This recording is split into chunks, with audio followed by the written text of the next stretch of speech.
Gaur aurrera pauso garrantzitsua ematen dugu Durangon. Trenbidearen lehenengo eta hirugarren fasea bukatu dugu, trenbide zaharra bide berdea bihurtzeko. Lehen hesiak zeuden tokian, orain gune berdea daukagu. Es una magnífica noticia ver que por fin eliminamos las barreras que habían separado Durango durante tantos años y podemos gozar ya de una zona verde aquí en Trenbide y también en Untxillatz.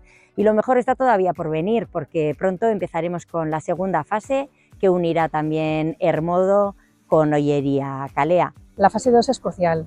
Con una inversión de 1,2 millones de euros vamos a acometer un proyecto muy ambicioso que va a coser aún más Durango. Tenemos previsto que la obra acabe antes de verano del 26.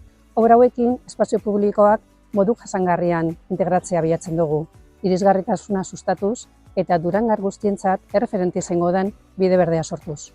Proiektu hau gure lehentasunetarikoa da, zalantza barik, eta irmo ari gara lan egiten berehala edo ahalik eta lasterren realitatea izateko. Sin duda es uno de nuestros proyectos estratégicos y trabajaremos duro para que sea realidad cuanto antes y para avanzar hacia el Durango del futuro que queremos.